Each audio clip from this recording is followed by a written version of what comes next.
ঘুম থেকে উঠে দেখি বৃষ্টি পড়তেছে, তাই তো আমি বেলকনিতে চলে আসলাম। আসসালামু আলাইকুম, কেমন আছেন সবাই? আশা করি সবাই ভালো আছেন। আমরাও আল্লাহর রহমতে ভালো আছি। বৃষ্টি দেখে হাতটা বের করে দিয়েছি, বৃষ্টির ফোঁটা যেন হাতে এসে পড়ে, খুব ভালো লাগে। এই যে বাইরের পরিবেশটা, আর ভাবছি কি রান্না করব। তো ভেবে দেখলাম যেহেতু বৃষ্টি পড়ছে সেহেতু খিচুড়ি রান্না করলে জমে যাবে। তো যেইভাবে সেই কাজে চলে এসেছি, চাল আর ডাল মিলিয়ে খিচুড়ি রান্না করতে, আর আপনাদের সাথে শেয়ার করব আর গল্প করব। চাল আর ডাল মিলিয়ে খিচুড়ি রান্না, ভুনা খিচুড়িটা বেশ মজা লাগে। আর ডালের ভিতর যেহেতু প্রচুর পরিমাণ আমিষ আছে, এজন্য ডালটা আমাদের শরীরের জন্য অনেক ভালো। অনেকেই আছে গোশ খেতে পছন্দ করে না, অনেক বাচ্চারা মাছ খেতে পছন্দ করে না, তাদের জন্য এভাবে খিচুড়ি রান্না করে দিলে তারা পুষ্টিটা সমানভাবে পাবে। তো আমি চাল ধুয়ে এদিকে সব মশলাও কষিয়ে নিচ্ছি খিচুড়ির জন্য। আগে বাটা মশলাগুলো দিয়ে দিয়েছিলাম, এখন গুঁড়া মশলা দিয়ে দিচ্ছি, দিয়ে ভালোভাবে মশলাটা কষিয়ে নেব। তারপর আমি চালটা ভেজে নেব। আজকে আমি প্রেসার কুকারে খিচুড়িটা রান্না করে নেব। তো আমি তার আগে মশলাটা ভালোভাবে কষিয়ে নেব।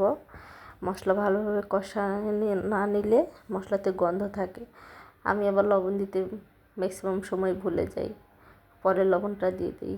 তো আজকে তার ব্যতিক্রম না, লবণ দিতে ভুলে গিয়েছিলাম, পরে দিয়েছি। এখন চালটাতে দিয়ে নিচ্ছি, ধুয়ে রেখেছিলাম সেই চালটা দিয়ে দিলাম। এখন খুব ভালোভাবে বেশ কিছুক্ষণ ধরে নেড়ে চেড়ে ভেজে নেব। আমার মনে আছে আমি যখন আগে একটা সময় ছিল জব করতাম, আমার সাথে আমার একটা রুমমেট ছিল, অনেক মজার খিচুড়ি রান্না করতো। তখন আমি রান্না পারতাম না, ওই রান্না করতো। আর খিচুড়ির চালটা এত ভেজে নিত যে আমাদের একটা পাতিল ছিল, পাতিলের নিচে পোড়া পোড়া হয়ে যেত।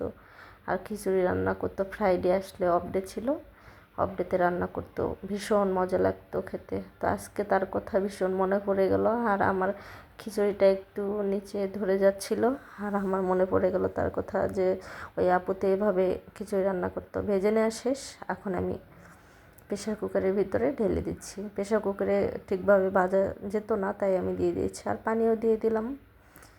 এই যে আমার খিচুড়ির হয়ে গিয়েছে, নামিয়ে নিয়েছি। 2টা সিটি দিয়েছিল, পরে একটু দমে রেখে নামিয়ে নিয়েছি, খুব ইজি।